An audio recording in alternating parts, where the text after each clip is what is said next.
Bonjour à tous. Je suis heureux d'être de retour au tabernacle ce matin pour prier pour les malades aujourd'hui. Habituellement, nous essayons de venir ici de temps à autre afin de prier pour les gens qui viennent de différents endroits dans ce but. Nous partirons bientôt pour les réunions de la Californie et de la côte ouest. Et assurément, nous sollicitons vos prières afin que le Dieu du ciel soit miséricordieux envers nous là-bas et qu'il nous donne de magnifiques réunions. Je ne suis rentré qu'hier, en fait, hier soir tard.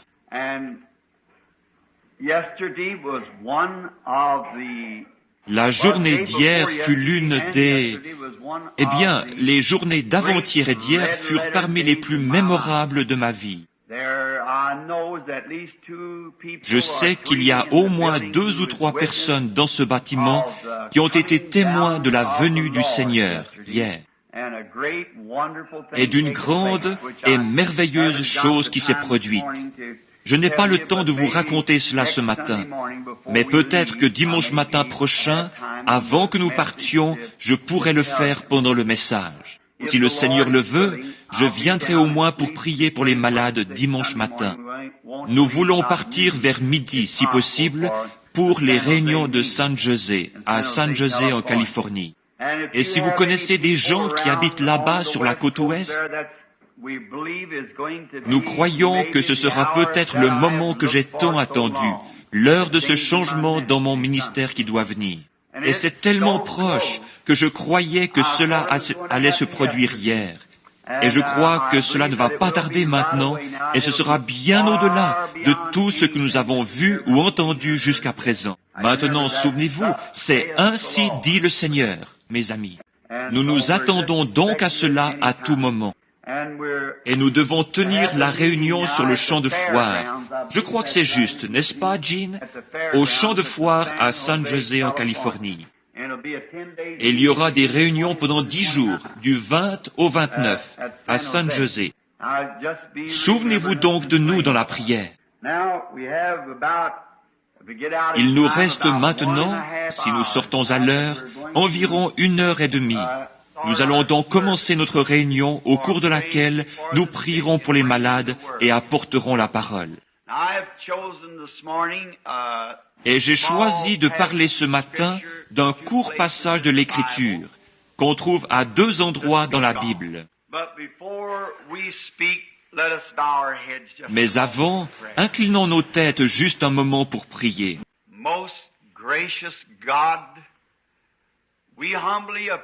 Ô Dieu plein de grâce, nous nous approchons humblement de ton trône de grâce ce matin. Comme des enfants indignes, mais venant avec une foi pure en Dieu, qui nous a été donnée par le Saint-Esprit et par sa présence constante avec nous.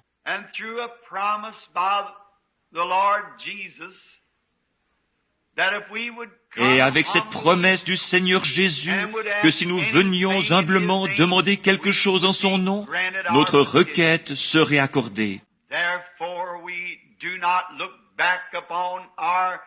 Par conséquent, nous ne voulons pas relever nos mérites, car nous n'en avons aucun.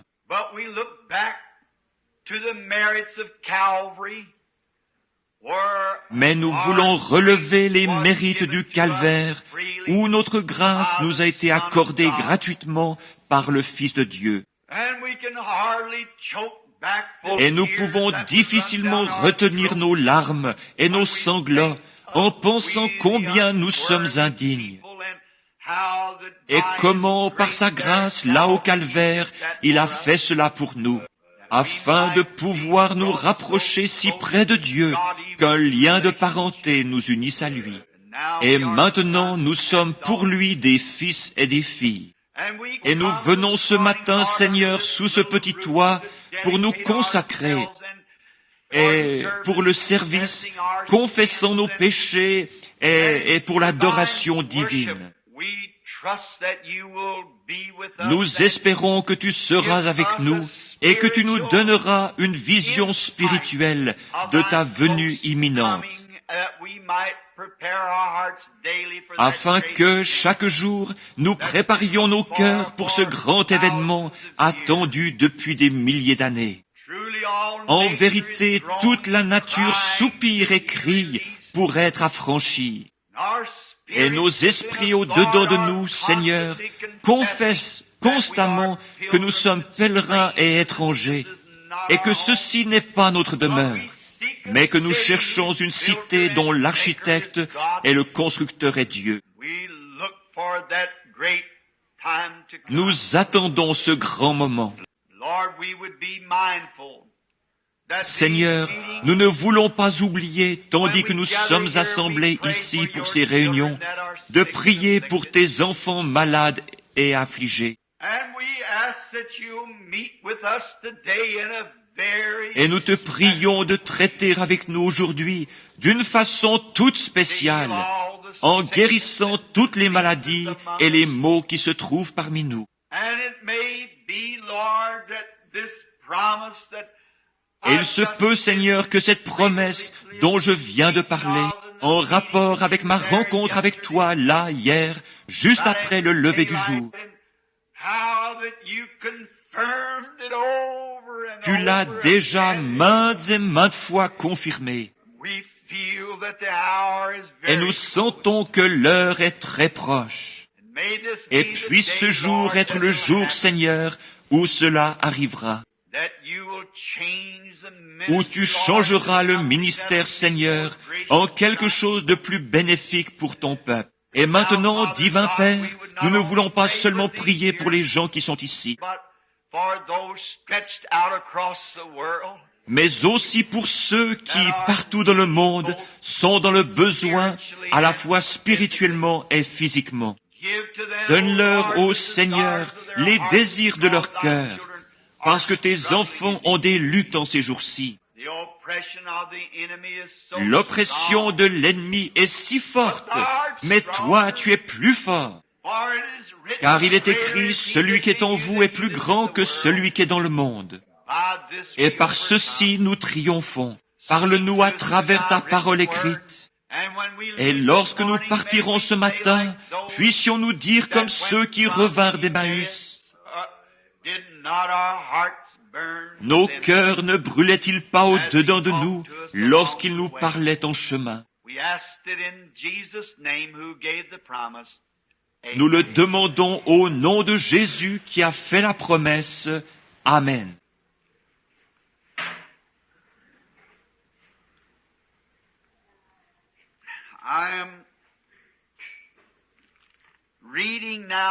Je lis maintenant à deux endroits dans le livre de la Genèse.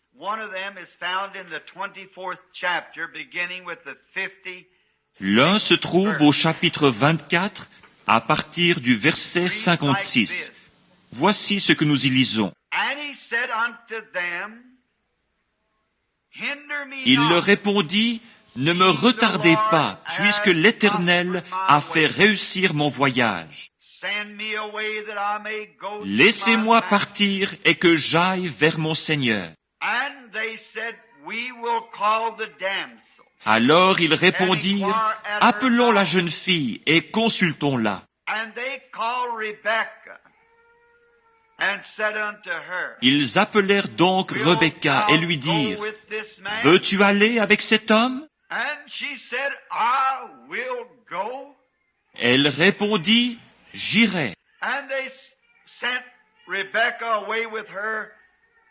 Et ils laissèrent partir Rebecca, leur sœur, et sa nourrice avec le serviteur d'Abraham.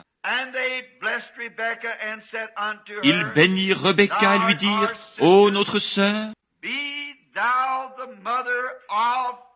puisses-tu devenir des milliers de myriades,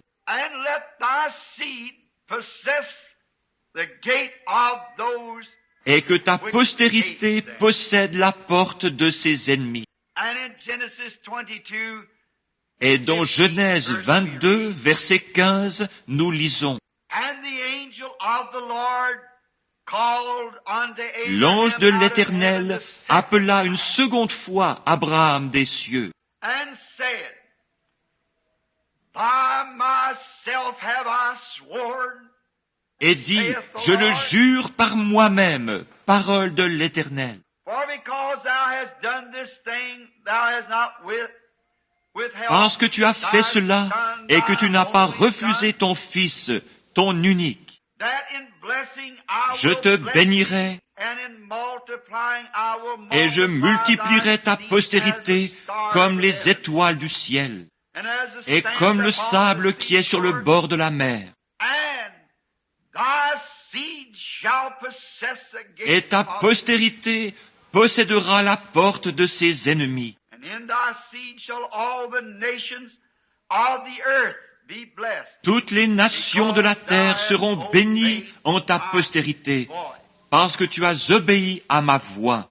Puisse le Seigneur ajouter ses bénédictions à la lecture de ses paroles. Now, I would like to take, if it should be Maintenant, j'aimerais prendre en guise de leçon.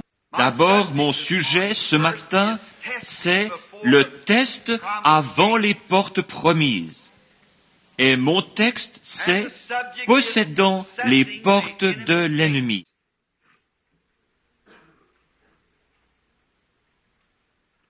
God had been testing the patriarch. Dieu avait testé le patriarche parce qu'il lui avait fait une promesse. And when God makes a promise, Et lorsque Dieu fait une promesse, il veut être sûr que cette personne est digne de la promesse avant d'accomplir ce qu'il a dit ou ce qu'il a promis. Ainsi, il avait donc été promis à Abraham que par sa postérité, le monde entier serait béni, qu'il aurait un fils et que de ce fils sortirait une semence qui bénirait la terre entière. Et Abraham avait 75 ans lorsque la promesse lui fut donnée. Et Sarah, sa femme, en avait 65. Mais la Bible nous dit qu'Abraham ne douta point par incrédulité au sujet de la promesse de Dieu, mais qu'il fut fortifié, donnant la louange à Dieu.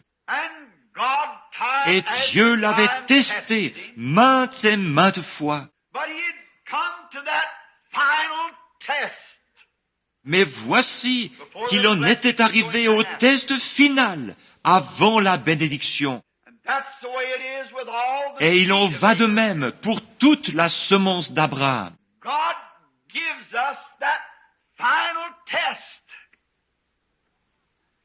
Dieu nous donne ce test final juste avant de nous donner la promesse. Et si c'était possible, j'aimerais dire ici quelque chose de personnel, mais je ne le ferai pas. Ce test final pour voir comment vous allez réagir à cela. Lorsqu'il eut soumis Abraham à ce test, il le trouva tout aussi fidèle qu'au début. Quelle bénédiction ce serait ce matin si nous qui prenons sa promesse de guérison, nous pouvions y rester tout aussi fidèles que lorsque nous nous sommes tenus ici et l'avons accepté. Quoi que le médecin dise, que nous y restions tout aussi fidèles. Et lorsqu'il fit ceci, qu'il ne refusa pas son fils unique, mais qu'il était sur le point d'enfoncer le couteau dans la poitrine d'Isaac pour détruire son témoignage. Il avait témoigné partout, à tous ceux qu'il connaissait, qu'il allait avoir ce fils. Et lorsque ce fils arriva, il lui fut demandé de retourner à son point de départ, en détruisant son seul espoir de voir s'accomplir son témoignage. Et lorsque Dieu vit qu'il était fidèle à cette foi qu'il avait en Dieu, Dieu regarda du ciel et dit, «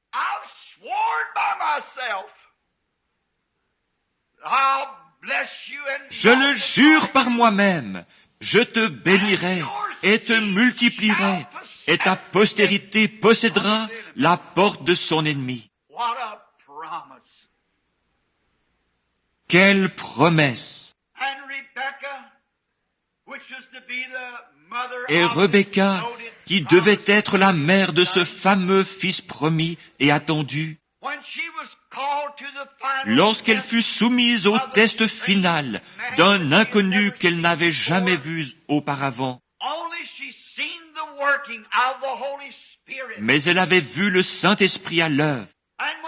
Et alors que ses parents n'arrivaient pas à décider si elle devait ou non partir avec cet inconnu pour devenir la femme d'un homme qu'elle n'avait jamais vu, elle fut soumise au test final. Allons chercher la jeune fille et laissons-la parler. Nous entendrons de sa bouche si oui ou non elle ira. C'est ainsi que cela se produit pour toute la semence de Dieu. Cela doit venir de votre bouche. Dieu veut vous l'entendre dire. Ainsi, lorsqu'elle fut mise à l'épreuve, elle n'hésita pas un seul instant. Elle dit, j'irai. J'aime cela. Non pas, laissez-moi me décider, laissez-moi encore y réfléchir. Elle était pleinement persuadée. Voilà les gens que Dieu peut utiliser, ceux qui sont pleinement persuadés que Dieu tiendra sa promesse. Elle dit, j'irai. Et les membres de sa famille furent à ce moment-là tellement loin, peut-être sans même le réaliser.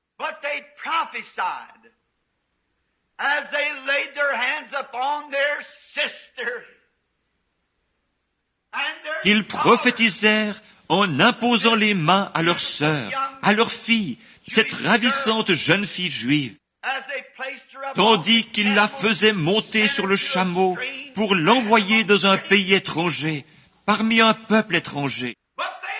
Mais il y avait quelque chose sur eux, car ils dirent que ta postérité possède la porte de son ennemi. Puisses-tu devenir des milliers de myriades. Et aujourd'hui, cette race de gens, le peuple de Dieu, est disséminée d'un océan à l'autre à travers la terre entière. Dans cette résurrection, ils seront comme les étoiles du ciel, comme ces lumières brillantes prennent leur position quand elles traversent le ciel. Et lorsqu'ils viendront, ils seront comme les mers ou le sable qui est sur le bord de la mer.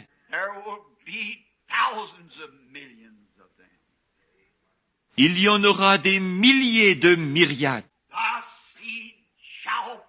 Ta postérité possédera la porte de son ennemi.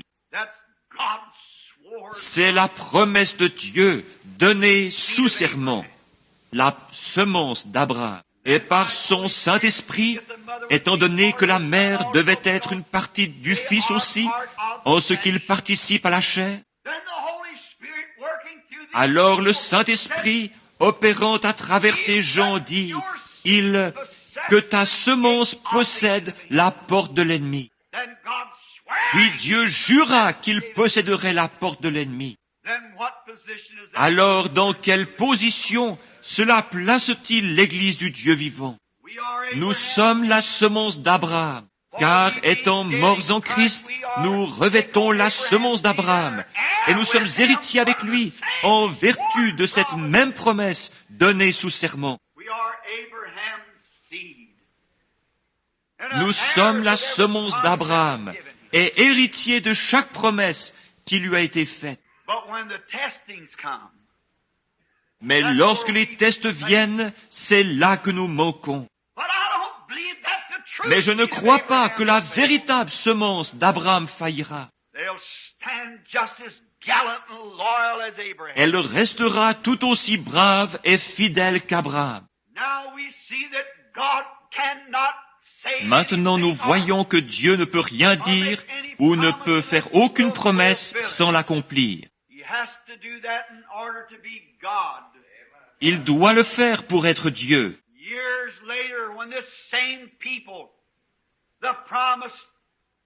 Des années plus tard, lorsque ce même peuple, le peuple promis, la semence d'Abraham, était en route vers une terre promise,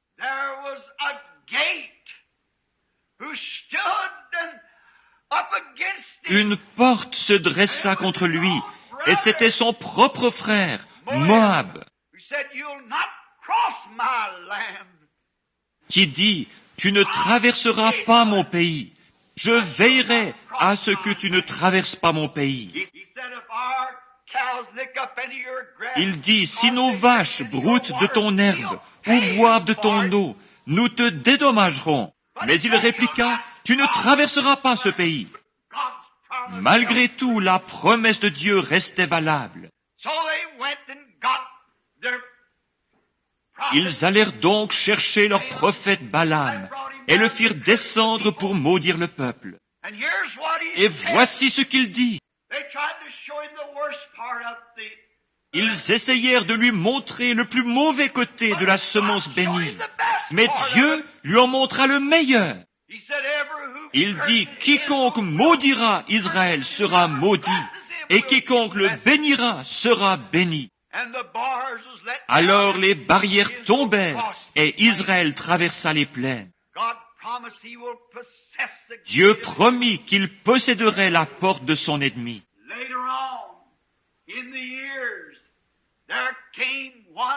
Plusieurs années après, il y en eut un du nom de Daniel qui se trouvait dans la lignée de cette semence royale et dans la lignée des promesses parce qu'il était la semence d'Abraham. Et Dieu, avant la fondation du monde, l'avait choisi pour être son prophète. Ce fut un homme loyal et noble de caractère, qui, même dans un pays étranger, avait résolu « Je ne me souillerai pas avec eux ». Voilà la véritable semence d'Abraham. Il vivait dans un pays différent. Il vivait au milieu de gens différents. Mais malgré tout, il honora cette promesse. Je ne me souillerai pas avec eux. Je resterai fidèle. Dieu le mit à l'épreuve, comme il l'avait fait pour son père Abraham.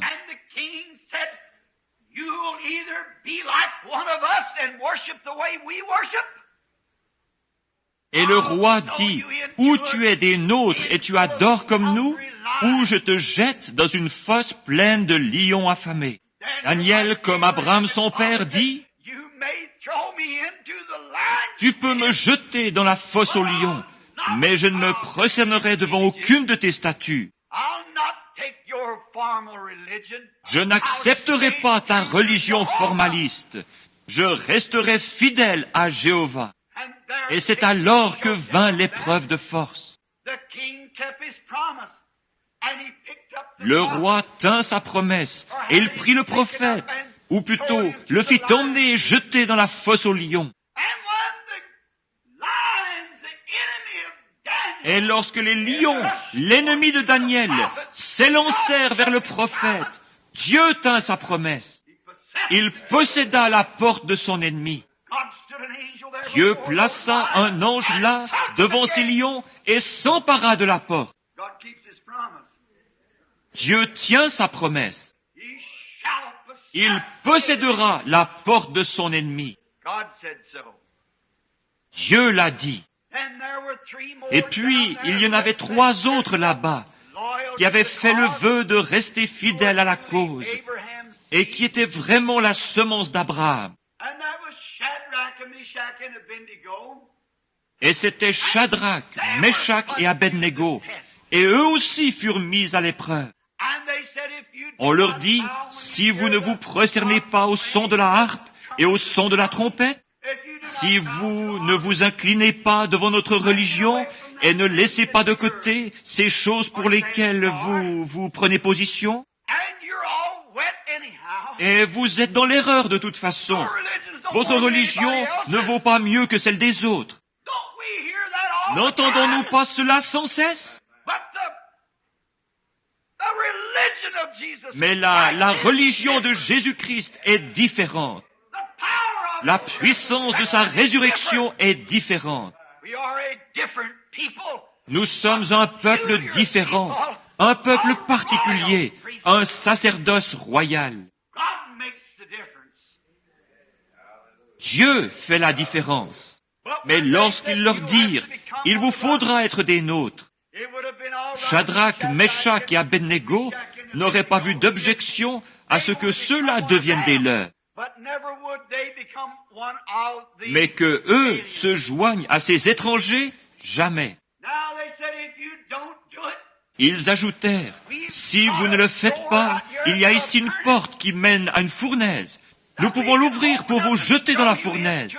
Et alors vous regretterez de ne pas vous être joints à nous. » Ils se souvinrent de la promesse. Ils les emmenèrent tambour battant à la fournaise ardente. Et lorsqu'ils ouvrirent la porte et les jetèrent dans les flammes, leur ennemi qui les aurait consumés, ils possédèrent les portes de leur ennemi. Dieu envoya son Fils dans ces flammes de feu, et il refroidit les braises, et conversa avec eux pendant qu'ils s'y trouvaient. La promesse de Dieu resta immuable.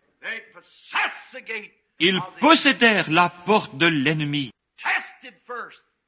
Mis à l'épreuve d'abord, ils possédèrent ensuite la porte de l'ennemi. N'est-ce pas Jésus qui a fait la promesse? Si vous scandalisez un de ces petits, il vaudrait mieux pour vous qu'on suspendît à votre cou une meule de moulin et qu'on vous jetât au fond de la mer. Ne soyez pas une occasion de chute pour ces petits qui croient en moi. Et voici les signes qui accompagneront ceux qui croient en moi. Il a fait une distinction. Il a montré qui croyait vraiment et qui ne croyait pas. Il y a toujours trois groupes de gens. L'incroyant, le soi-disant croyant et le croyant. Mais Dieu a une façon de démontrer qui est un croyant. Le croyant s'appuie fermement sur ce que Dieu a déclaré être la vérité. Oui.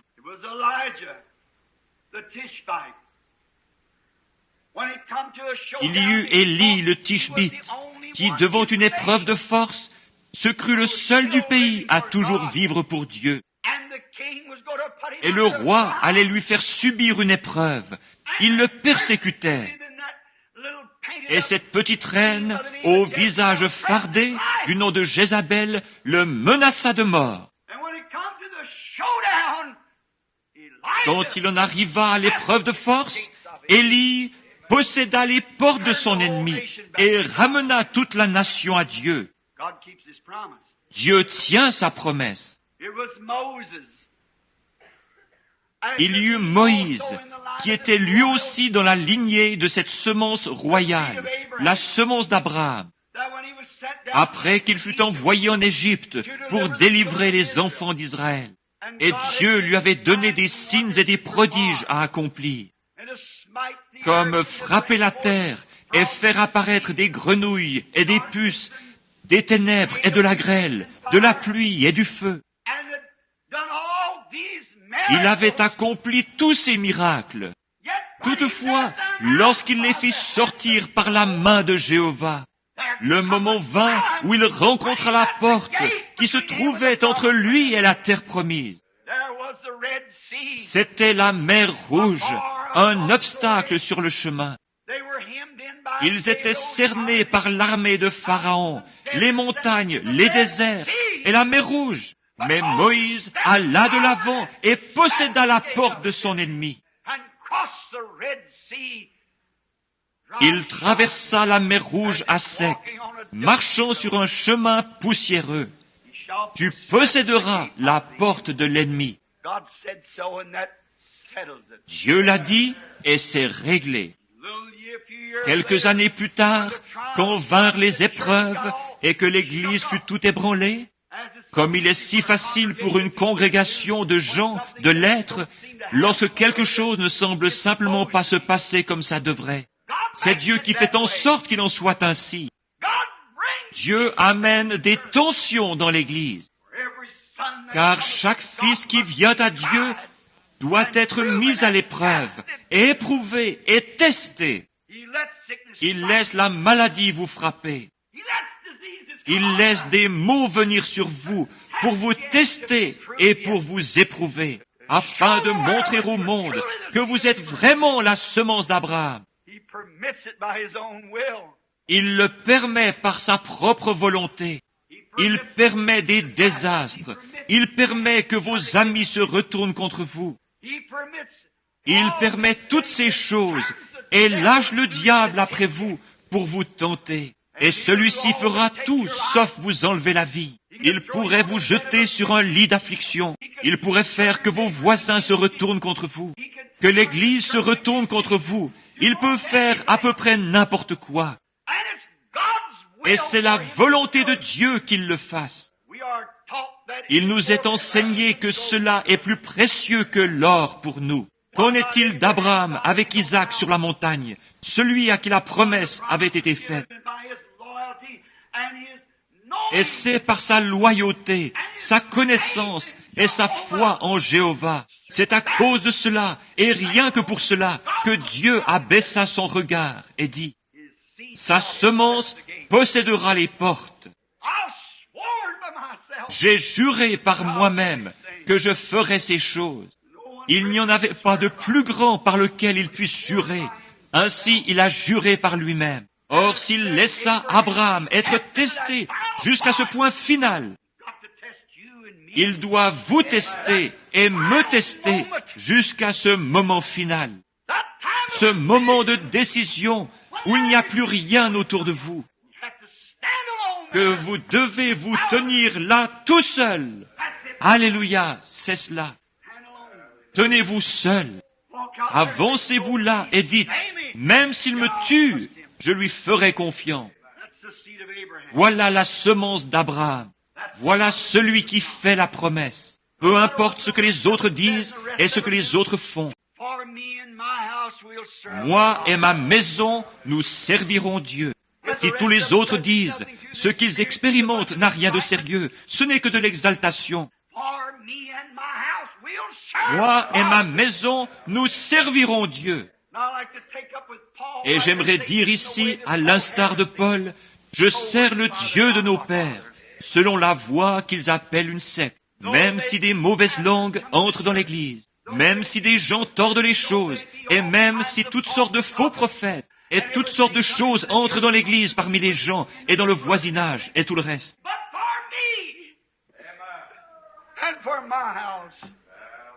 Mais moi et ma maison, nous servirons l'Éternel. Même si tous les gens cessent de venir, même si l'Église devient froide et indifférente, moi et ma maison, nous servirons l'Éternel. Même si quelqu'un a fait prier pour lui et n'a pas été guéri, cela n'a rien à voir. Moi et ma maison, nous servons l'Éternel. Les tests et les épreuves.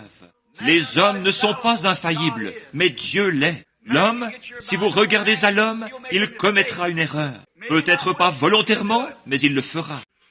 Dieu permet qu'il le fasse, afin de pouvoir détacher votre foi de l'homme. Votre foi n'est pas dans la sagesse de l'homme, mais dans la puissance de la résurrection de Jésus-Christ. C'est là où la véritable semence d'Abraham fait reposer sa promesse, parce qu'ils ne peuvent être la semence d'Abraham que lorsqu'ils reçoivent le Saint-Esprit.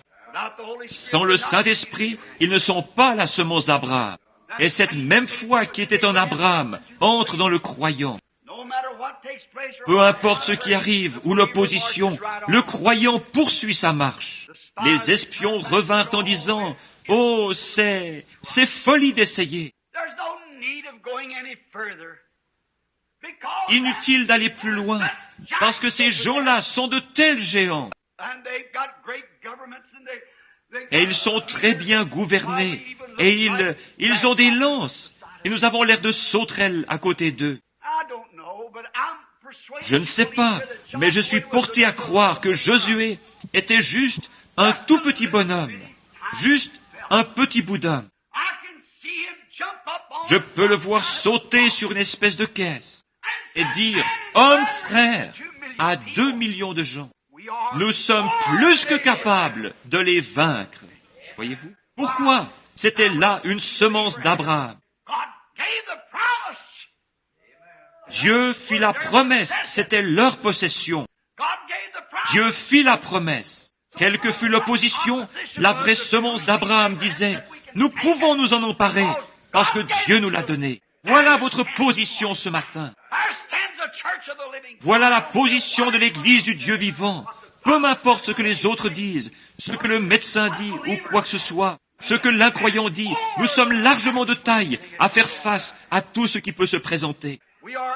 Nous sommes la semence d'Abraham et nous posséderons la porte de notre ennemi. Quel que soit l'ennemi, Dieu a fait la promesse. C'était à eux, c'était leur possession. La guérison est votre possession. Le salut est votre possession. Le Saint-Esprit est votre possession. Et par milliers des prédicateurs et ainsi de suite dans le pays, aujourd'hui disent, ce n'est pas vrai. Mais la semence d'Abraham sait que ça l'est. Ils passent à l'attaque et possèdent les portes de l'ennemi. Dieu a dit qu'il le ferait. Il le croit parce que c'est une promesse. Sa semence possédera la porte de l'ennemi. Seulement vous allez passer par des tests et des épreuves. Et Josué se tint là, loyal. Le petit homme dit, peu m'importe combien ils sont grands, peu m'importe quelle sorte de lance ils ont,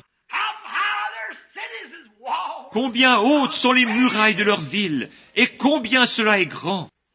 Notre promesse est que la porte sera possédée par la semence des enfants de Dieu. Et nous allons là-bas pour les vaincre. Nous sommes largement de taille à leur faire face. Oh, voilà la véritable semence. Beaucoup d'entre eux qui étaient issus de la semence naturelle dirent, nous ne pouvons simplement pas le faire, inutile d'essayer. Et puis, ils sont plus nombreux et bien supérieurs à nous et tout. Peu importe, ils regardaient à ce que l'œil voyait, alors que Josué regardait à ce que Dieu avait dit. La semence d'Abraham ne regarde à aucune chose naturelle.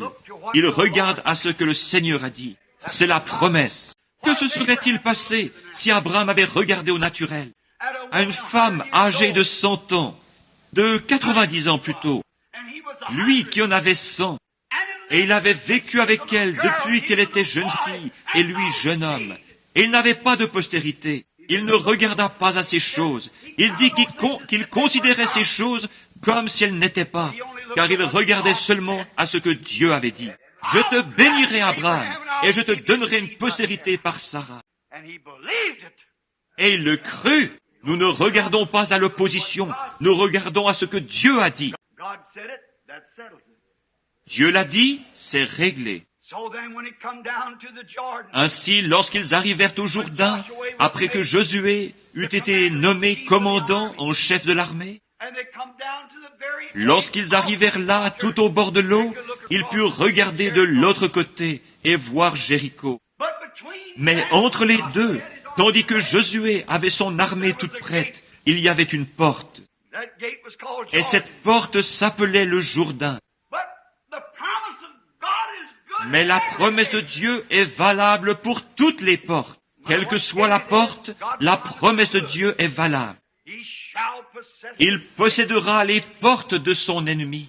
Cela règle la question. Lorsqu'il arriva au Jourdain ce matin-là, il se peut, je suis porté à croire que le diable avait fait en sorte que le ciel soit chargé de nuages orageux.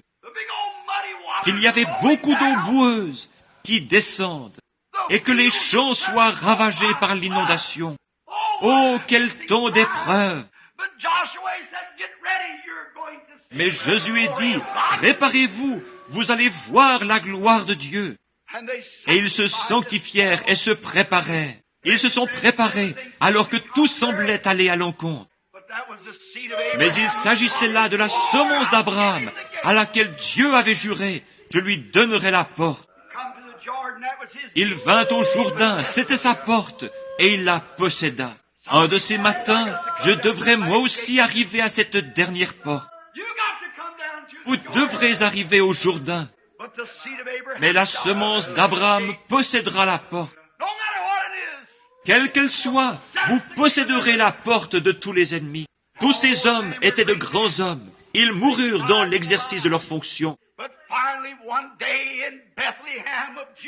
Mais finalement, un jour, à Bethléem en Judée, naquit la semence royale, dont toutes les autres n'étaient que des ombres. La semence royale naquit, non pas d'un homme, mais il naquit par une vierge, avec dans ses veines la puissance de vaincre la mort et l'enfer. Dieu fit une promesse. Un simple homme n'aurait pas pu le faire. Mais si Dieu fait une promesse, il est encore le même Dieu qu'il était il y a quelques instants avec Abraham. Jéhovah Jireh, le Seigneur pourvoira du moyen de s'emparer de la porte. Comment allons-nous le faire? Josué mourut, Moïse mourut, et les autres moururent. Mais Dieu dit, il possédera la porte de son ennemi. Comment va-t-il posséder la mort? Il a une façon de faire les choses. Il possédera la porte de son ennemi. La semence royale naquit. Il fut tenté en toutes choses comme nous. Tout comme vous devez être tentés, il en fut de même pour lui. Lorsqu'il reçut le Saint-Esprit, le diable l'emmena rapidement au désert pour y être tenté, pendant 40 jours et 40 nuits. Et lorsqu'il en sortit, et à sa mort, ils enfoncèrent des clous dans ses mains et lui crachèrent au visage. Il passa à travers chaque maladie, mais lorsqu'il était ici sur terre, il prouva qu'il pouvait vaincre la maladie. Lorsque la belle-mère de Pierre était au lit, atteinte de paralysie, il toucha sa main et la fièvre la quitta. Lorsque le lépreux cria à la porte, « Impur, impur, si tu le veux, tu peux me guérir. » Il dit, « Je le veux, sois guéri. » Il triompha et prit la porte de la lèpre. Il s'empara de la porte des fièvres. Il fit que toute la nature lui obéisse. Il était la semence d'Abraham, la semence royale. C'est à lui que la promesse avait été faite, et par son entremise, à Abraham et à toute la semence qui le suivit jusqu'à la semence royale, et à toute la semence après lui. La promesse de Dieu est vraie. Il vainquit la maladie, il vainquit la tentation. Lorsque l'ennemi lui cracha au visage et lui frappa la joue, il tendit l'autre. Lorsqu'ils arrachèrent la barbe de son visage et crachèrent sur lui, il ne répondit pas par des injures. Conquit la porte de la tentation et s'en empara. Et vous dites, mon tempérament colérique m'empêche d'agir ainsi. Vous, semence d'Abraham, oui monsieur, il l'a conquis pour vous. Et quand on l'injuria, il ne répondit pas par l'injure. Quand on le ridiculisa, il se tut. Quand on l'appela un démon, il ne répondit point. Il n'avait qu'une préoccupation, les affaires du Père, et c'est de cela qu'il s'occupait. Et finalement, ils l'emmenèrent vers une croix. Il devait affronter la mort. Tous les autres avaient conquis des mers et conquis la nature. Ils avaient conquis des lions et conquis le feu. Ils avaient tout vaincu, sauf la mort.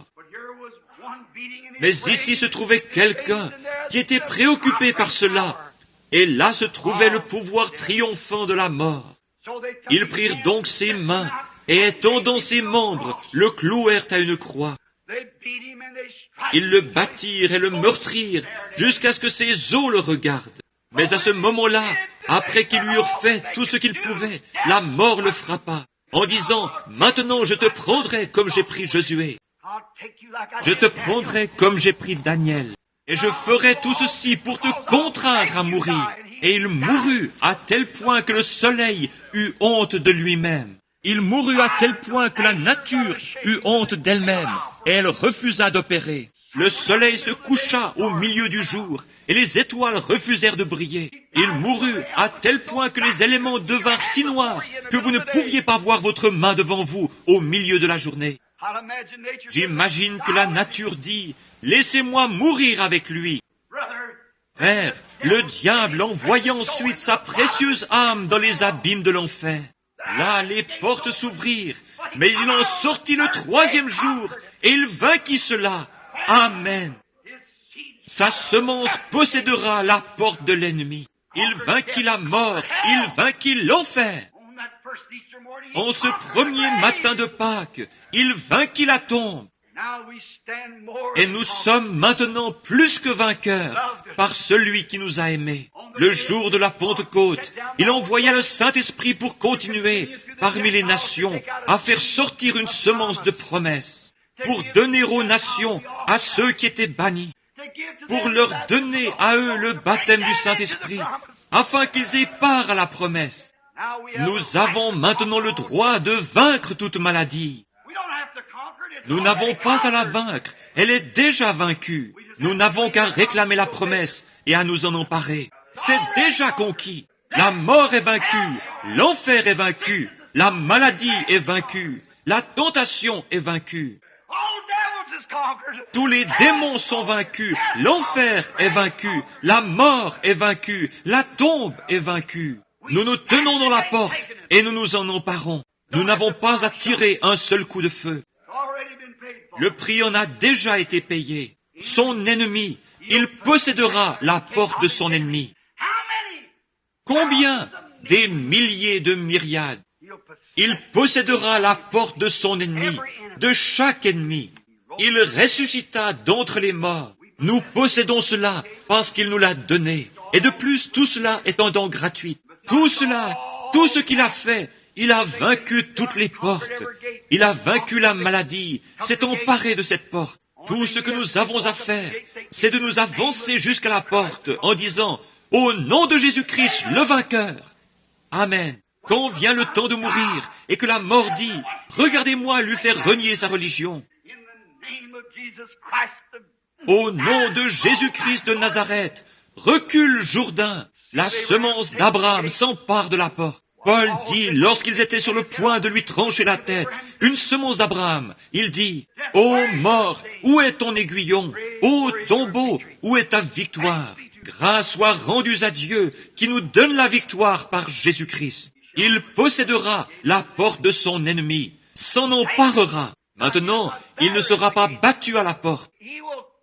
Il la vaincra et s'en emparera. Il la possédera.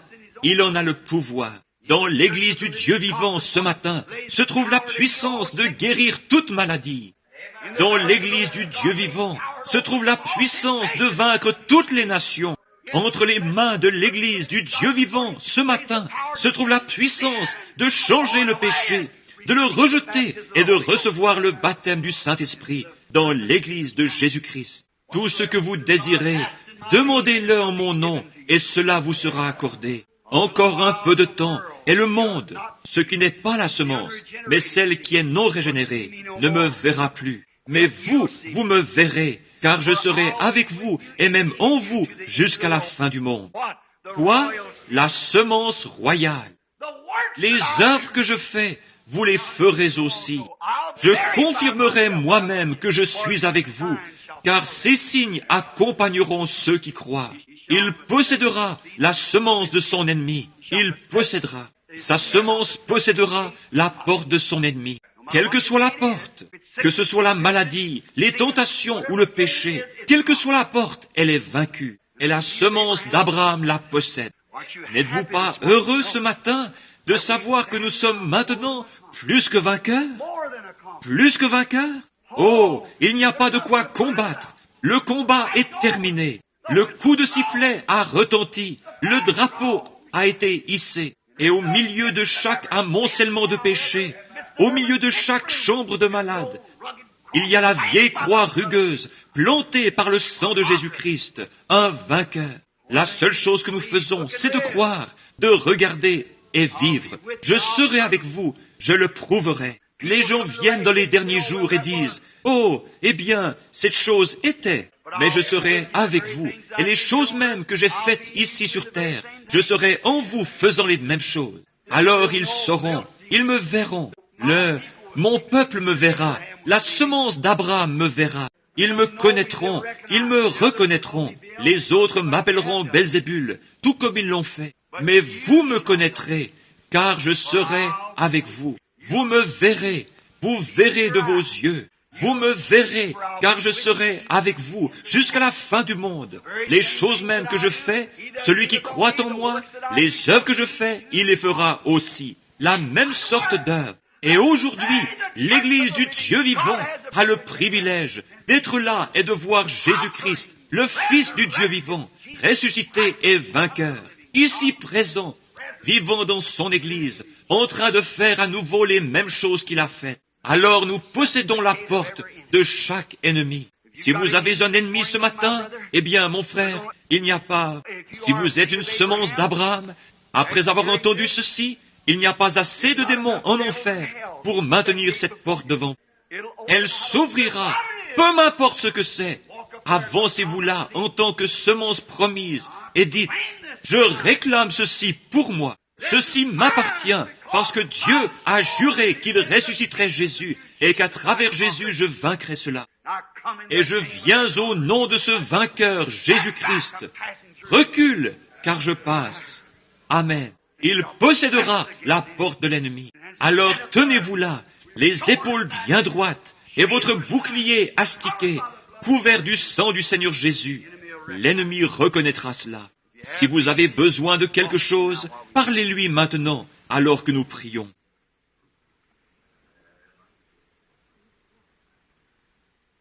Et vous qui êtes ici ce matin, tandis que vos têtes sont inclinées, si vous avez un besoin, voulez-vous simplement lever la main vers Jésus et le lui exprimer dans votre cœur? Dans votre cœur, dites, Seigneur, tu connais mon besoin. Maintenant, j'ai entendu dire ce matin, et c'est la Bible,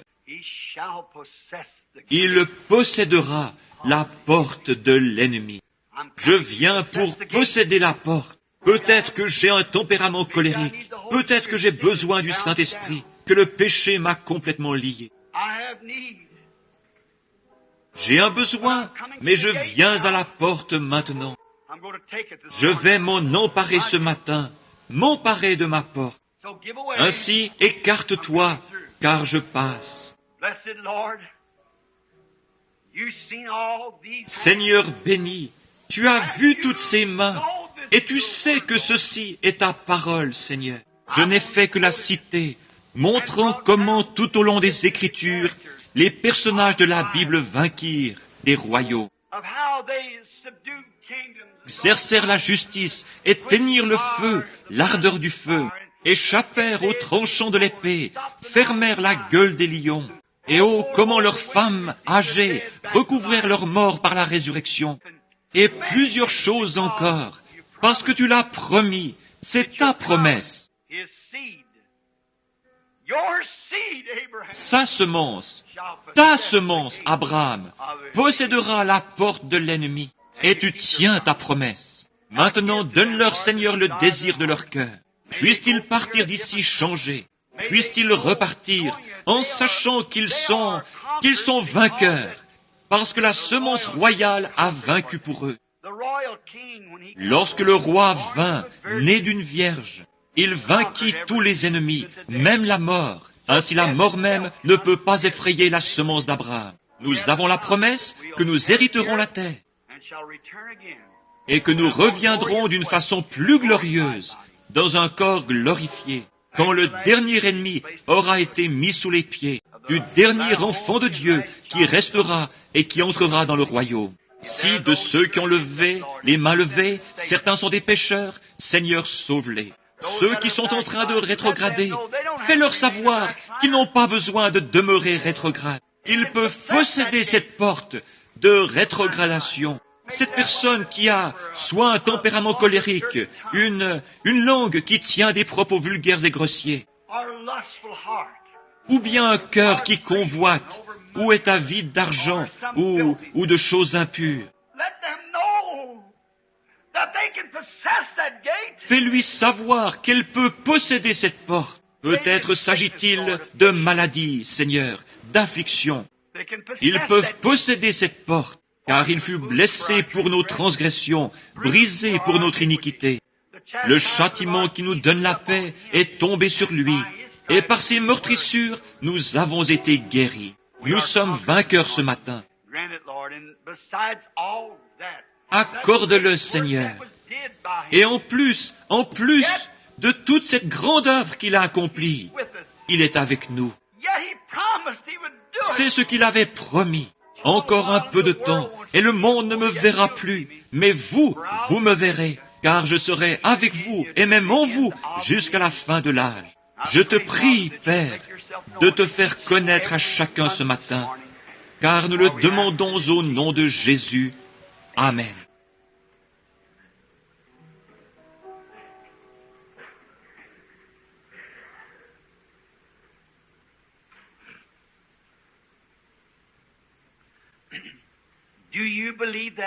Voyez-vous que ceci est la vérité? Voyez-vous solennellement que c'est la vérité, sans l'ombre d'un doute dans votre cœur? Souvenez-vous simplement de ceci. L'œuvre du Saint-Esprit est tellement simple que cela déconcerte l'esprit intellectuel. Les choses les plus simples que j'ai vu le Saint-Esprit faire ceci. Je disais des choses que je n'aurais jamais pensé être ainsi. Si je me servais de ma propre intelligence, je dirais, eh bien, ça ne peut pas être juste, mais c'est toujours juste. Il fait les choses de façon si simple. Il fait les choses dans le but de se faire connaître à son peuple. Dieu est avec son peuple. Il est au milieu de son peuple. Il les aime et il veut faire quelque chose pour eux et les aider. Et il veut leur faire voir non pas ce qu'il fera, mais ce qu'il a déjà fait. Il l'a déjà fait, cela vous appartient, c'est à vous. C'est un don gratuit de Dieu notre Père à son Église. Combien la pensée intellectuelle sera embrouillée, comme c'était le cas à l'époque de Daniel et des enfants hébreux, et de tous ceux dont nous avons parlé ce matin. Voyez-vous, le monde intellectuel d'alors était tout aussi difficile à vaincre que celui de maintenant. Cela a toujours été l'ennemi. Leur manière de voir et leur science moderne, toutes ces choses étaient tout aussi compliquées pour l'esprit qu'elles le sont aujourd'hui. Voyez-vous, c'était pareil. Mais il y a toujours eu ceux qui ont osé rester là et dire « Dieu a raison, la parole de Dieu est vraie. » Et vous n'avez pas à vaincre parce qu'il a vaincu. Tout ce que vous avez à faire, c'est de vous avancer et de vous tenir dans la porte en disant « C'est à moi. Ceci m'appartient. Mon salut, Dieu me l'a donné. Si je désire le Saint-Esprit, Dieu me l'a donné. La promesse est pour moi, pour nos enfants et pour tous ceux qui sont au loin, en aussi grand nombre que le Seigneur les appellera. C'est pourquoi je me tiens simplement. Ce ministère de discernement que j'exerce se terminera bientôt. Oh, il sera toujours là, mais ceci se terminera bientôt, parce qu'il y aura quelque chose de plus grand, voyez-vous. Cela va en progressant, cela débuta en prenant la main et passa au discernement, et maintenant c'est sur le point d'en produire un autre, voyez-vous. Le voyez-vous? Observez cela et sachez que c'est véridique. Voyez-vous, je sais que c'est la vérité, et cela ira en grandissant, en s'élevant, en s'améliorant. Certainement, c'est qu'il l'a promis, et ce qu'il promet, il le fait. Il ne peut manquer à sa promesse. Et qu'est-ce? Sa présence perpétuelle avec nous, afin de vous faire savoir qu'il s'est emparé de la porte pour vous. Il était la semence royale. Personne d'autre que lui ne pouvait s'emparer de ses portes. Tout cela, jadis, étaient des ombres de sa venue. Mais lorsqu'il vint, cela mit entièrement fin au combat. Le combat prit fin à Gethsémané et au calvaire. Et maintenant, nous sommes simplement vainqueurs. Voyez-vous? Il n'y a aucun combat à livrer. Le combat est terminé. Nous possédons simplement cela. Nous avons l'intitulé de l'acte de propriété, une garantie écrite de Dieu notre Père, qui leva sa main en disant « Je le jure par moi-même, sa semence possédera la porte de l'ennemi. » Et voilà, c'est déjà acquis. Il fut blessé pour nos transgressions. C'est par ses meurtrissures que nous avons été guéris. C'est déjà accompli. C'est une œuvre achevée. Nous n'avons qu'à en prendre possession. Et les œuvres que je fais, vous les ferez aussi. Le roi est avec nous ce matin. Ces grandes bénédictions, le Saint-Esprit se déplaçant au-dessus de nous, de pouvoir éprouver ce glorieux sentiment, en sachant que cela s'aligne parfaitement sur la parole de Dieu. Quel merveilleux réconfort pour nous de savoir que Dieu est notre Père. À présent, je crois, a-t-il distribué des cartes de prière ce matin? Je lui ai dit s'il n'y avait que les gens du tabernacle ici, de ne pas en distribuer, mais que s'il y avait jusqu'à une dizaine ou une quinzaine d'inconnus parmi nous, eh bien, de distribuer des cartes de prière, afin que nous puissions les faire venir devant et prier pour eux. Combien y a-t-il d'étrangers parmi nous ce matin? Levez la main. Oh là là, certainement, Il y en a bien 15 ou 20. Très bien. Nous allons faire mettre en rang ceux qui ont ces cartes de prière et les faire monter sur l'estrade. Voyez-vous, la raison pour laquelle j'ai dit cela au sujet des gens du tabernacle, c'est qu'ils sont ici. Ce discernement, souvenez-vous, je vous le dis, le discernement cessera bientôt. Il y aura quelque chose de tellement plus grand et de tellement meilleur. C'est déjà en route. Il y avait à ma connaissance, voyez-vous, je suis en train de regarder 2 frères qui étaient avec moi hier quand c'est arrivé, et aussi la veille quand c'est arrivé. Cela fait maintenant 3 fois de suite que cela se produit. Une confirmation que la chose est toute proche, vous voyez, juste sur le point de se produire. Maintenant, Seigneur, tu es Dieu, et nous sommes tes serviteurs. Nous te remercions pour ta parole, pour le Saint-Esprit qui a béni nos cœurs. Et maintenant, nous sommes heureux d'être assis ici et de savoir que nous sommes vainqueurs. Nous possédons déjà toutes les portes de l'ennemi. Cela nous a été accordé et nous avons le passe-partout dans notre main. Le nom de Jésus-Christ ouvrira toutes les portes de l'ennemi. Prenez cette clé, la clé du nom de Jésus, et ouvrez chaque porte que l'ennemi a placée devant vous pour vous empêcher d'accéder aux promesses.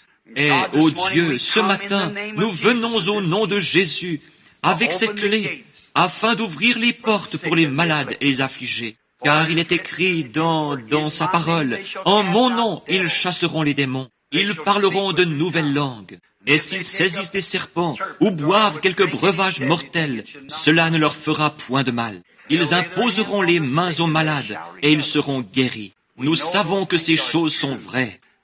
Et accorde ce matin, Seigneur, que les gens puissent reconnaître par la manifestation de la parole faite chair, habitant parmi nous, il a été blessé pour nos transgressions et que par ses meurtrissures nous avons été guéris. Et puissent-ils l'accepter ce matin, et être guéris de toutes leurs maladies, leurs afflictions et leurs problèmes. Nous le demandons au nom de Jésus. Amen. Teddy, voudrais-tu jouer « Crois seulement » doucement et lentement, s'il te plaît. Et maintenant, veux-tu que je commence avec le numéro 1? Numéro 1, les cartes de prière numéro 1, 2, 3, 4, 5, 6, 7, 8, 9, 10, si c'est ce qui a été distribué. Très bien. Si vous pouvez vous lever, voulez-vous tranquillement venir de ce côté-ci?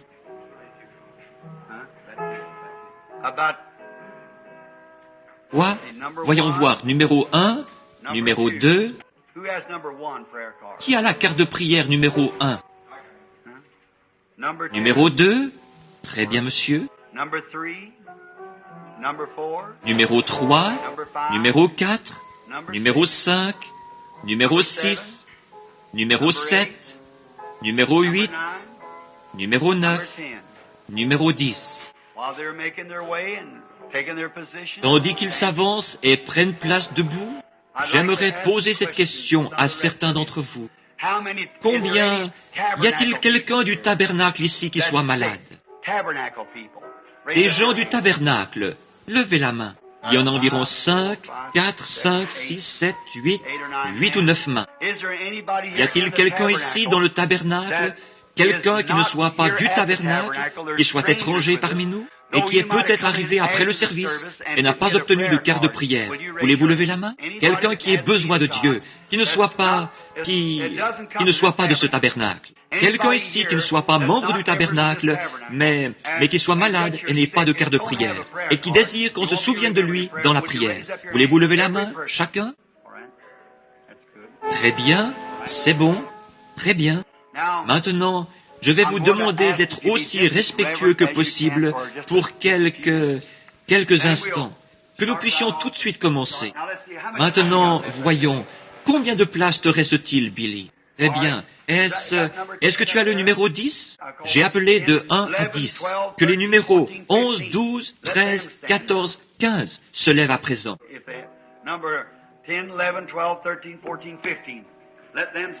Que ceux qui ont les numéros 10, 11, 12, 13, 14, 15 se lèvent.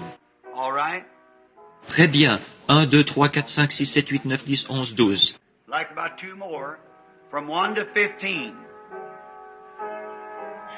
Il en manque encore 2, de 1 à 15. 15, 16, 17, 18, 19, 20.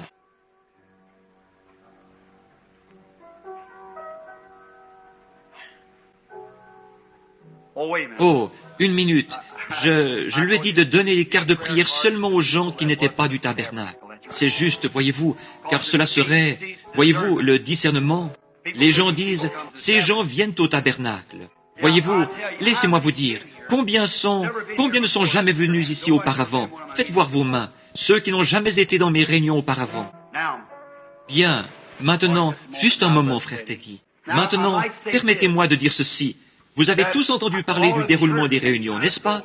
Vous avez tous déjà assisté aux réunions. Voyez-vous, lorsque notre Seigneur Jésus était ici sur terre, il n'a jamais prétendu être un guérisseur. Il était la semence d'Abraham, certainement, et la promesse l'accompagnait. Il a dit qu'il ne faisait rien que le Père le lui ait montré. N'est-ce pas vrai? Et il a dit, je ne peux rien faire tant que le Père ne me le montre pas. Et il le voyait non pas tant que le Père ne me le dit pas, mais tant que le Père ne me le montre pas. Jean 5, 19. Ce que je vois faire au Père, le Fils le fait pareillement. Or, lorsqu'il vint, nous voyons qu'au commencement de son ministère, après avoir pris le siège de David, spirituellement parlant, quand le Saint-Esprit vint sur lui au baptême de Jean, il devint le Messie oint. Maintenant, souvenez-vous, il était le Fils de Dieu lorsqu'il naquit. Il était le Fils de Dieu né virginalement. Mais il devint le Messie lorsque le Saint-Esprit vint sur lui. Car Messie signifie oint. Voyez-vous, et il fut loin lorsque le Saint-Esprit vint sur lui. Vous m'avez entendu prêcher l'agneau et la colombe. Alors nous voyons après ces 40 jours de tentation, il sortit. Comment son ministère commença-t-il? Et comment finit-il? Nous voyons qu'au cours de son ministère, il y eut un homme s'appelant André, qui alla trouver son frère Simon, un pêcheur, et le conduisit vers Jésus. Et Jésus lui dit, « Tu t'appelles Simon, le nom de ton père est Jonas. Désormais tu seras appelé Pierre, ce qui signifie petite pierre. » Vous vous souvenez de cela? Et cet homme fut frappé d'étonnement devant ce que Jésus lui avait dit. Or, le Messie, était-il censé faire cela? Combien le savent? Dites Amen. Il devait être le Dieu prophète. Oui, monsieur. Moïse dit, « L'Éternel ton Dieu suscitera un prophète comme moi. Si quelqu'un n'écoute pas ce prophète, celui-là sera retranché du milieu du peuple. » Maintenant, puis nous voyons qu'un peu plus tard, il vint chez les siens. Qui étaient-ils? Les Juifs de la lignée naturelle. Et ainsi les siens ne l'ont point reçu. Donc il dut alors, maintenant, cela doit aller chez les nations. Vous voyez, car les siens ne l'ont pas reçu.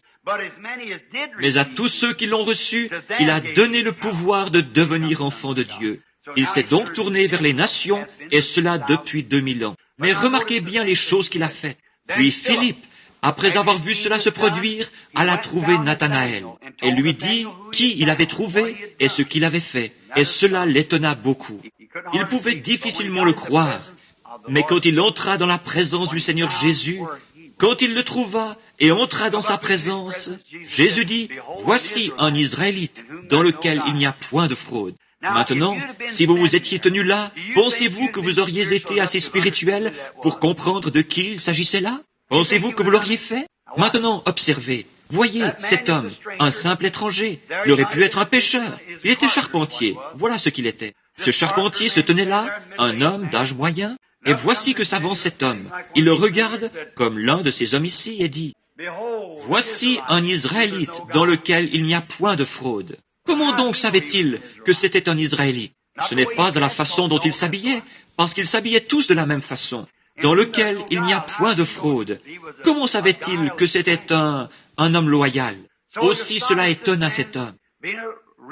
Étant un vrai croyant, il dit, « Rabbi, ou frère, prédicateur, docteur, quand m'as-tu déjà vu ?» Voyez-vous, il l'interroge. Il répondit, « Avant que Philippe t'appelât, quand tu étais sous l'arbre, je t'ai vu. » Il dit, « Tu es le Fils de Dieu, tu es le roi d'Israël. » Jésus dit, « Parce que je t'ai dit ceci, maintenant tu crois. Or tu verras de plus grandes choses que celle-ci. » Et voilà pourquoi je crois que l'Église du Dieu vivant verra une plus grande chose que celle-ci. Elle est maintenant sur le point d'entrer sous peu là-dedans, voyez-vous, parce qu'ils y ont cru. Ceux qui l'ont rejeté à cause des barrières dénominationnelles, je doute qu'ils arrivent une fois à croire quelque chose, voyez-vous. Des choses où vous marcherez dans la lumière, ou vous serez aveugles. La lumière aveugle ou bien elle montre le chemin. J'ai vu des petits oiseaux à la Statue de la Liberté. Assure-toi bien d'aller voir cela, frère Toms, quand tu iras. Ils se fracassaient la tête contre cela, et j'ai dit, qu'est-ce qui s'est passé? On m'a répondu, au lieu de suivre la lumière dans la tempête vers un lieu sûr, ils ont essayé d'éteindre la lumière en la frappant, et se sont tués. C'est la seule chose qui se produit lorsque vous luttez contre la lumière. Vous vous tuez spirituellement. Marchez simplement dans la lumière, comme il est lui-même dans la lumière, alors nous serons mutuellement en communion. Toutes les églises croiront et avanceront en se réjouissant des bénédictions de Dieu. Ne serait-ce pas merveilleux? Regardez la femme samaritaine lorsqu'elle vint. C'était une samaritaine, non pas une juive, mais une samaritaine. Elle dit, « Donne-moi à boire. » Et la conversation se poursuivit. Je parle pour les nouveaux venus maintenant. Et la conversation se poursuivit. Maintenant, elle ne savait pas du tout qu'il était le Messie. Il était simplement un homme, un juif. Remarquez ce qu'elle lui a dit pour commencer. Mais il n'est pas de mise pour vous, juifs, de parler ainsi à une femme samaritaine. Elle dit, nous n'avons pas de relation les uns avec les autres. Il répondit, mais si tu savais qui est celui à qui tu parles, tu m'aurais toi-même demandé à boire, et je t'aurais apporté, donné de l'eau qu'on ne vient pas puiser ici. Mais, dit-elle, une petite minute. Nous adorons sur cette montagne, et vous, juifs, vous adorez à Jérusalem. Jésus dit, mais l'heure vient où vous n'adorerez ni à Jérusalem, ni sur cette montagne, mais dans l'esprit, car Dieu est un esprit. Il faut que ceux qui l'adorent en esprit et en vérité. Voyez-vous? Eh bien, il continua et poursuivit la conversation jusqu'à ce qu'il découvre son problème. Vous savez quel était son problème? Y a-t-il quelqu'un ici qui sait ce qui n'allait pas avec la femme au puits? Elle avait trop de maris, n'est-ce pas? Ainsi, il lui dit, va chercher ton mari et viens ici. Elle dit, je n'ai pas de mari. Il dit, c'est juste, tu en as 5, et celui avec qui tu vis en ce moment n'est pas ton mari. Elle répondit, Seigneur, maintenant observez-la. Seigneur, je vois que tu es un prophète. Si vous consultez la note de renvoi, vous verrez que dans l'original c'est « Seigneur, je vois que tu es ce prophète ». Vous souvenez-vous que la Bible dit constamment « Ce prophète, es-tu ce prophète ?» De quel prophète était-il question? Celui dont Moïse avait dit qu'il serait suscité. Je vois que tu es un prophète. Or, on nous enseigne et nous savons que lorsque le Messie viendra, il fera ces choses. C'était là le signe du Messie, n'est-ce pas? De savoir ce qu'était son problème. Elle dit, nous savons que lorsque le Messie viendra, il nous dira ces choses. Mais qui es-tu? Il répondit, je suis, moi qui te parle. Elle laissa sa cruche, elle courut à la ville. Je l'imagine la main posée sur son cœur qui palpitait. Et disant, gardant les mains sur la poitrine et disant, venez voir un homme qui m'a dit ce que j'ai fait. Ne serait-ce point le Messie? Ne serait-ce pas celui-là même dont la Bible a annoncé la venue? C'est un juif assis là-bas, un homme comme les autres. Il a l'air d'un charpentier. Mais il m'a dit que j'avais 5 maris. Et vous savez tous que c'est la vérité. Celui-ci doit être le Messie. N'est-ce pas vrai? Maintenant, Jésus dit, encore un peu de temps, un court laps de temps, et le monde ne me verra plus. Mais vous me verrez, car je serai avec vous, même en vous. Et les œuvres que je fais, vous les ferez aussi. Et vous en ferez même plus que je n'en ai fait ici, parce que je m'en vais au Père, et reviendrai sous la forme de l'Esprit. Le sacrifice est payé, la semence royale mourut, la semence royale ressuscite. Maintenant, l'Église se tient justifiée pour avoir cru cela. Et la semence royale peut entrer dans ces gens et même en faire des cohéritiers, des fils et des filles de Dieu. Maintenant, pour ceux d'entre vous qui ne sont pas dans la ligne de prière, je lui ai dit de ne donner des cartes qu'aux gens qui... Lorsque je l'ai appelé ce matin, il m'avait appelé disant, « Veux-tu que j'aille distribuer des cartes, papa ?» J'ai dit, « S'il y a au moins 10 personnes qui ne sont pas du tabernacle. » Maintenant, parfois, au tabernacle, je leur fais remettre des cartes de prière. Vous revenez alors en disant, « Eh bien, ils les connaissaient, ils étaient du tabernacle, ils connaissaient leur état, certainement. » Et puis, je fais l'inverse, je dis que seulement ceux qui ne sont pas du tabernacle viennent. Bien, vous qui n'êtes pas du tabernacle, c'est vous qui viendrez dans la ligne de prière. Oh, nous ne les connaissons pas, disent les gens du tabernacle. Nous ne savons pas ce qu'est leur problème. Il se peut qu'il ait menti à ce sujet, voyez-vous? Ensuite, je dis que personne ne vienne, que le Saint-Esprit choisisse alors ceux qui sont ici et qui ne sont pas du tabernacle, qui sont simplement assis là. Encore là, il n'y a aucun moyen du tout d'amener un homme à Dieu, à moins qu'il soit prédestiné à être un fils de Dieu. Il n'y a absolument aucun moyen de le faire. Jésus dit, nul ne peut venir à moi si mon Père ne l'attire. Et c'est la vérité. Tout ce qu'il faisait provoquait de l'opposition. S'il faisait quelque chose comme ceci, il aurait fallu que ce soit fait comme cela. Et si c'était comme cela, c'était censé être plutôt comme ceci. Voyez-vous, c'est simplement de l'incrédulité. Mais la sagesse a été justifiée par ses enfants. Donc vous voyez, maintenant voici ce que j'essaye de dire à cette congrégation de gens. Jésus-Christ était cette semence royale. Ce n'est pas nous, c'est lui.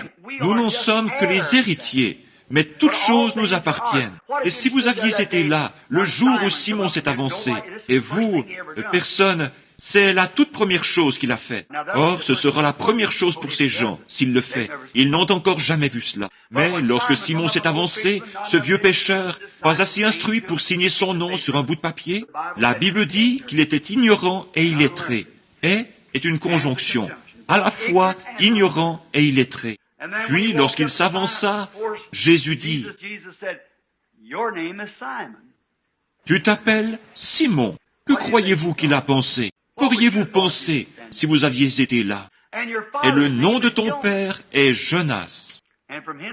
Et désormais, tu seras appelé Pierre. Qu'est-ce que vous auriez pensé? Cet homme lisait-il sa pensée? Ou bien, qu'auriez-vous pensé? Auriez-vous pensé que c'était là le signe du Messie? Si c'est le signe du Messie pour un âge, cela doit être le signe du Messie pour le deuxième âge, le troisième âge, le quatrième âge. Pour chaque âge, il doit en être de même, parce que Dieu ne peut pas changer. Et combien savent que le Messie était Dieu? Certainement qu'il l'était, loin, assurément. Il ne peut donc pas changer, il doit demeurer le même. C'est pour cela qu'il dut témoigner de la même chose aux Samaritains qu'aux Juifs. Parce qu'il y a trois nationalités de gens, ceux de la lignée de Sem, ceux de la lignée de Cam et ceux de la lignée de Japheth. Les Juifs, les gentils et les Samaritains. Maintenant, avez-vous remarqué le Saint-Esprit? Combien savent que Pierre avait les clés du royaume? Avez-vous remarqué qu'il l'ouvrit aux Juifs le jour de la Pentecôte? Philippe alla prêcher aux Samaritains et les baptisa au nom de Jésus-Christ. Mais le Saint-Esprit n'était pas encore venu sur eux.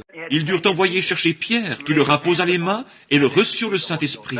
Est-ce juste? Et chez Corneille, les gentils le reçurent. Tous y avaient eu droit à partir de ce moment-là. C'est simplement ouvert à tous maintenant. Ça y est, voyez-vous? Il devait l'ouvrir. Dieu a sa façon de faire les choses. Maintenant, ce matin, si celui qui a fait la promesse a la semence, et si la semence est ici, je veux croire que chacun de vous en fait partie. Si la semence est assise ici, sûrement que la semence verra la promesse. Maintenant, toutes les personnes qui se tiennent debout ici ont levé la main pour montrer qu'elles n'avaient encore jamais assisté à ces réunions. Elles me sont inconnues, je n'en connais pas une seule. Elles sont simplement venues ici, et il y a quelques minutes, Billy leur a donné une carte de prière, et elles se tiennent ici. Vous êtes aussi nombreux dans la salle à avoir levé la main pour indiquer que vous n'aviez pas de carte de prière, et que vous étiez des étrangers ici. Cela n'a rien à voir. Croyez simplement que vous êtes héritiers de cette promesse. Croyez seulement que par ces meurtrissures, vous avez été guéris, et croyez-le de tout votre cœur, et regardez-le. Ce don ne consiste qu'à se soumettre à lui, c'est tout. Je ne dis rien, c'est lui qui parle. Et s'il s'agit de son esprit de prophétie, le prophète a toujours eu le « ainsi dit le Seigneur ». C'était toujours juste. Et il n'est pas question de doctrine, parce que cela devra s'aligner parfaitement sur la Bible, s'il s'agit de Dieu. Dieu ne peut dire quelque chose pour ensuite revenir là-dessus et le modifier. Cela doit toujours rester pareil. Maintenant, vous, dans l'auditoire, croyez avec tout ce qui est en vous, croyez. Maintenant, ne bougez plus. Restez bien tranquillement assis maintenant, chacun. Aussi lentement et aussi doucement que tu le peux. Il se trouve ce matin que la première personne qui se tient ici est un homme. Maintenant, nous allons prendre ce passage de l'Écriture. Maintenant, voyez-vous dans quelle position je me trouve? Combien peuvent le comprendre? Ici se tiennent des hommes et des femmes que je n'ai jamais vus de ma vie. Ils n'ont même jamais assisté à une de mes réunions. Et vous voyez dans quelle position ils se trouvent. Ils ne savent pas ce qui va arriver, et moi non plus. Mais Dieu l'a promis. Abraham ne savait pas ce qui allait arriver quand il sortit le couteau pour tuer Isaac. Mais Dieu lui avait fait la promesse. Cela réglait le problème. Il l'avait reçu comme quelqu'un d'entre les morts, sachant qu'il était capable de le ressusciter des morts. Est-ce juste? Alors cela règle la question. Maintenant, il y a ici près de moi un homme que je n'ai jamais vu et dont je ne sais rien.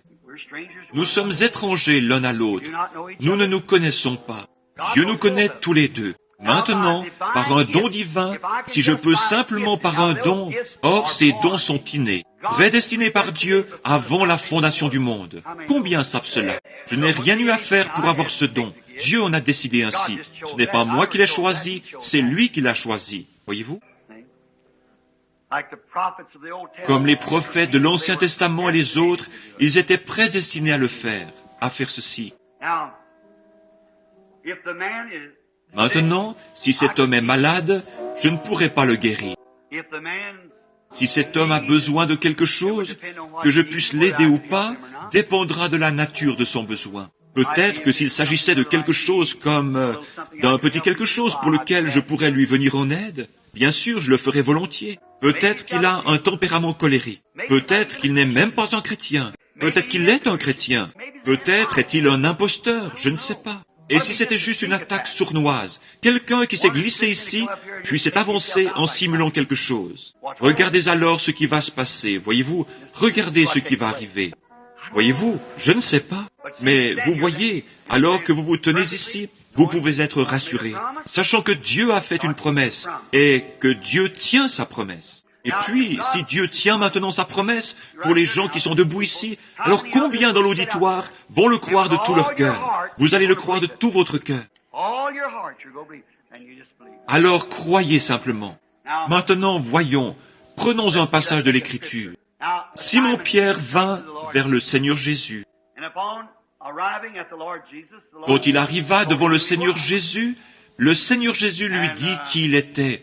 Et lui dit des choses qui concernaient sa vie. Eh bien, le même Jésus vit aujourd'hui. Croyez-vous qu'il est ressuscité des morts? Croyez-vous que cet esprit du Messie vit effectivement dans l'Église aujourd'hui, tout comme il l'a toujours fait? Très bien. Maintenant, vous, dans l'auditoire, qui n'avez pas de carte de prière, regardez ici et dites, « Seigneur », bien sûr, il n'y a pas de carte de prière dans l'auditoire, puisque j'ai tous leurs détenteurs debout ici. Vous, dans l'auditoire, dites, « Seigneur, touche-moi ». Voyez ce qui se produira.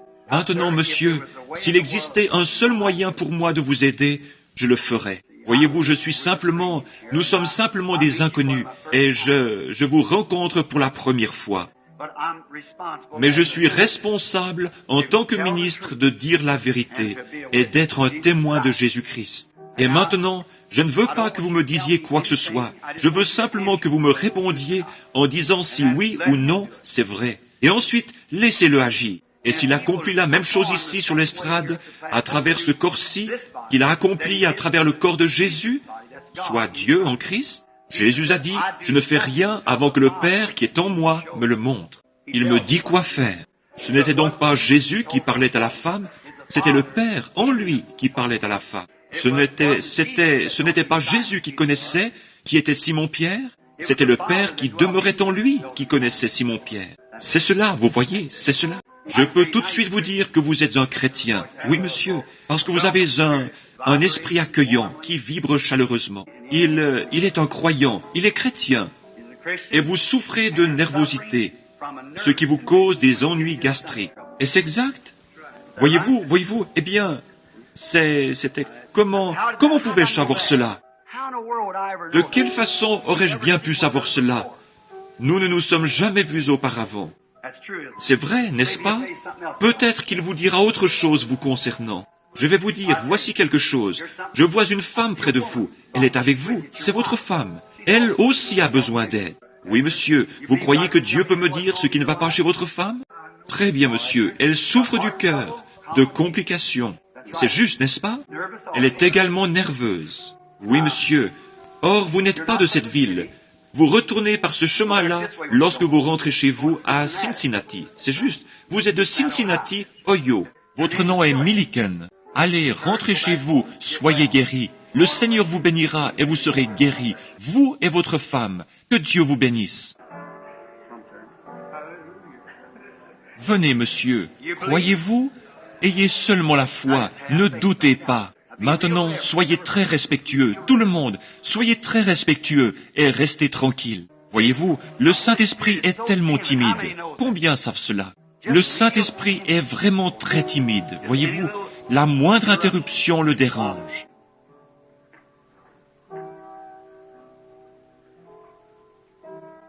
Selon les médecins, vous allez bientôt mourir suite à un problème au cœur. C'est exact.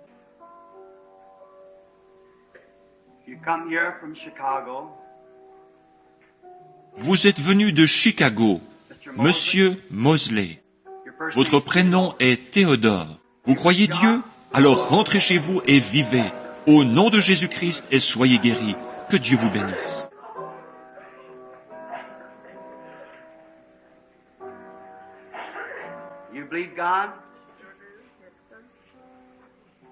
Croyez-vous Dieu?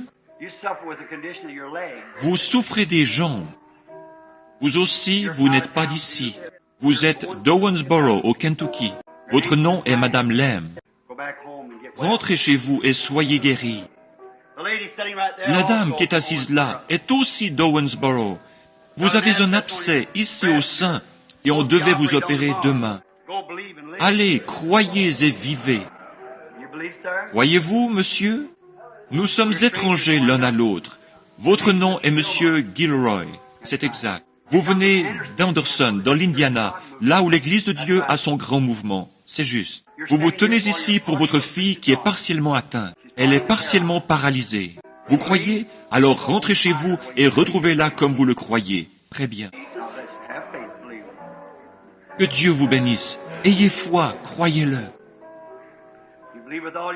Vous croyez de tout votre cœur, monsieur? Vous êtes d'Indianapolis. Vous êtes un ministre de l'Évangile. C'est là votre épouse. Oui, elle souffre aussi. Elle a des ennuis d'œsophage, avec son œsophage. Le médecin, elle souffrait du cœur et était un peu nerveuse. Je vois qu'elle est sourde. Mais venez ici. Merci. Toi, esprit de surdité, au nom de Jésus-Christ, je t'ordonne par le Dieu vivant, sors de cette femme. Vous m'entendez comme il faut maintenant. Vous pouvez tous deux retourner à la maison et être guéris. Rentrez chez vous. Vous pouvez m'entendre. Vous êtes guéris. Tout ira bien. Croyez-vous de tout votre cœur? Ayez simplement foi en Dieu. Croyez. Oh, cette arthrite et tout ça, c'est terrible. Vous croyez que Dieu va vous guérir? Alors descendez par là et rentrez chez vous en louant son nom, disant « Merci, cher Seigneur Jésus ». La raison pour laquelle j'ai saisi cela si rapidement, c'est que cette femme-ci souffrait de la même chose, d'arthrite. Et vous croyez que Dieu va vous guérir? Très bien, monsieur. Alors descendez simplement par là et dites « Merci, Seigneur Jésus » et rentrez chez vous. Très bien, sœur. Allez, repartez et croyez que cette raideur dans vos genoux ici et vos problèmes cardiaques et ainsi de suite.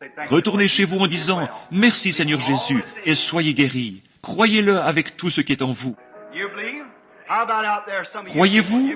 Qu'en est-il de vous là-bas? Croyez-vous? La petite dame aux cheveux noirs qui est assise là et qui est atteinte d'épilepsie. Croyez-vous que Dieu va vous guérir? L'acceptez-vous? Très bien, si vous l'acceptez, il le fera. Il y a un prédicateur assis ici. Vous désirez une marche plus rapprochée avec Dieu, n'est-ce pas, monsieur? Vous croyez que Dieu le fera pour vous? Levez la main et dites « Je l'accepte ». Bon, cette dame assise là, qui vient de baisser la main, a un problème spirituel auquel elle est en train de penser. C'est exact. Voici une dame ici qui se demande si elle va avoir son bébé. C'est exact. Vous avez déjà assisté à une de mes réunions et je vous ai promis par Dieu un bébé, n'est-ce pas? Très bien. Alors rentrez chez vous et ayez-le. Ne vous inquiétez plus à ce sujet. Croyez-vous de tout votre cœur, vous tous? Chacun de vous croit?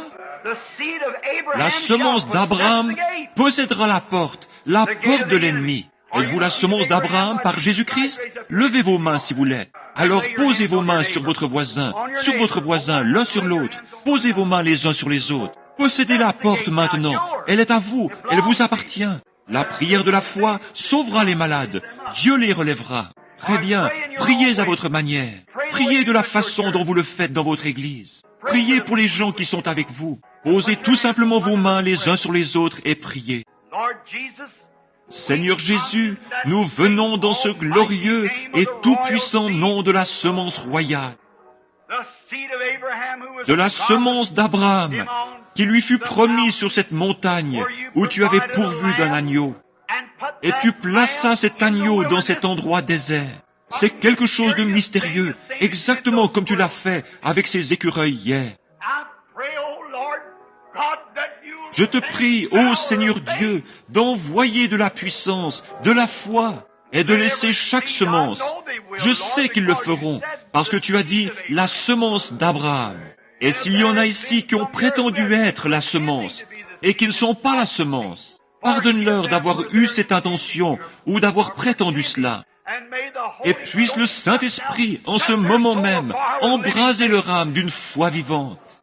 Que le Saint-Esprit descende dans chaque cœur et guérisse tout le monde ici.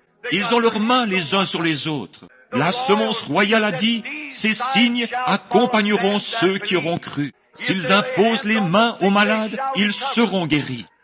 Et celui qui a fait la promesse est ici présent, prouvant lui-même qu'il est ici. Voilà la semence, ils ont leurs mains posées les uns sur les autres. Ces signes accompagneront ceux qui auront cru. Puisse le Saint-Esprit couler à flot à travers chacune des mains et pénétrer le cœur des gens, leur corps, et guérir tous ceux qui sont en cette divine présence. Accorde-le, Seigneur. Je réprime le diable, je réprime toute incrédulité, je réprime tout esprit infâme, je réprime tout imposteur. Je réprime tout ce qui est contraire à la parole de Dieu, et que le Saint-Esprit prenne sa place dans le cœur des gens à l'instant, par la foi. Que toute maladie et toute affection, toute affliction quitte les gens au nom de Jésus-Christ. Amen. Maintenant, semence d'Abraham, vous êtes la lignée royale, vous êtes la promesse. Par la grâce et l'aide de Dieu, combien d'entre vous peuvent lever la main et dire « J'ai reçu ce que j'ai demandé. Merci. » C'est cela. C'est le but de la promesse. C'est pour cela que la promesse a été donnée, afin que vous soyez héritiers de toutes choses par Jésus-Christ qui vous a sauvés. Il vous a sauvés du péché. Il vous a sauvés de la maladie. Il vous a sauvés de la mort. Il vous a sauvés de l'enfer. Il vous a sauvés de la tombe. Vous me direz, frère Branham, il nous faut tous descendre dans la tombe, mais la tombe ne peut nous retenir. Il y est allé aussi, mais elle n'a pas pu le retenir. Bien sûr qu'elle ne peut pas le retenir. Mais, frère Branham, je suis tellement tenté. Il l'a été aussi, mais il vous a sauvé de la tentation. Ne nous induis pas en tentation, mais délivre-nous du mal. Voyez-vous, il l'a fait, c'est à vous. Tout vous appartient par Jésus-Christ. Il vous donne tout gratuitement. Il n'y a rien à payer, ni rien d'autre à faire. Cela vous appartient en ce moment même, simplement. N'en êtes-vous pas content? N'êtes-vous pas heureux à cause de lui? Grâce soit rendue à Dieu. Maintenant, il y aura réunion ce soir, juste ce soir à 7h30. Je vais laisser le pasteur vous en parler. Viens. Donc, dimanche matin prochain, si le bon Seigneur le veut, je reviendrai au tabernacle pour prier pour les malades ou faire quelque chose ainsi.